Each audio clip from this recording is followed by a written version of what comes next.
Lord Macaulay Bharat में आया था यहाँ की शिक्षा व्यवस्था को बर्बाद करने के लिए, यहाँ पे संस्कृत को खत्म करने के लिए, यहाँ के गुरुकुल को खत्म करने के लिए और उनके स्थान पे कॉन्वेंट स्कूल, अंग्रेजी, इसको जो है और वेस्टर्न कल्चर, इसको मजबूत करने के लिए।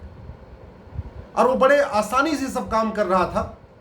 इसी बीच 1857 में क्रांति हुई, जो पहली आज़ादी की क्रांति 1857 में हुई। उसके बाद अंग्रेजों के कान खड़े हो गए। तो भारत के लोगों को पनिश करने के लिए, भारत के लोगों को दंड देने के लिए, भारत के लोगों को जेल में ठूसने के लिए उन्होंने सबसे पहला एक कानून बनाया 1860 में, इंडियन पिनल कोड। अब जो अपराध तो घोषित कर दिया इंडियन पिनल कोड बना के, लेकिन उससे दंड कैसे दें? तो उन्होंने तुरंत एक साल के बाद 1861 में बनाया पुलिस एक्ट। फिर सजा देना फिर भी मुश्किल था, तो उन्होंने कोर्ट स्टेब्लिश किए और 1872 में बनाया एविडेंस एक्ट। और ये 1860 का पुलिस एक्ट, 1861 का पुलिस एक्ट, 1872 का एविडेंस एक्ट और 1860 का इंडियन पिनल कोड, ये केवल और केवल भारतीयों को दंड देने के लिए, भारतीयों को सजा देने के लिए बनाया गया। और आप इसको सीधे देख सकते हैं कि जब तक यहां पे अंग्रेज थे, सारा अत्याचार अंग्रेजों ने किया।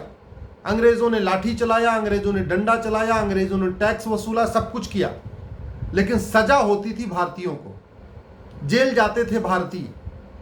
दुर्भाग्यवश 1860 का इंडियन पिनल कोड, 1861 का पुलिस एक्ट, 1872 का एविडेंस एक्ट, जो भारतीयों को टॉर्चर करने के लिए बनाया गया था, वो आज भी चल रहा है। और इसी का नतीजा है कि चाहे वो बंगाल हो, चाहे वो केरल, पुलिस मूक दर्शक रहती है, सत्ता के इशारे पे नाचती है।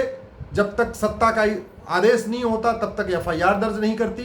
बंगाल में इतनी बहन बेटियों के साथ बलात्कार हो गया, इतने घर जला दिए गए, बंगाल में इतने परिवारों को भाग के पलायन करना पड़ा। उसका मूल कारण है 1860 का इंडियन पिनल कोड, 1861 का पुलिस एक्ट और 1872 का एविडेंस एक्ट। जब तक ये खत्म नहीं होगा, भारत के लोगों को न्याय नहीं मिलेगा। इसीलिए 8 अगस्त को, इस बार 8 अगस्त को हम इन अंग्रेजी कानूनों को जंतर मंतर पे जलाएंगे।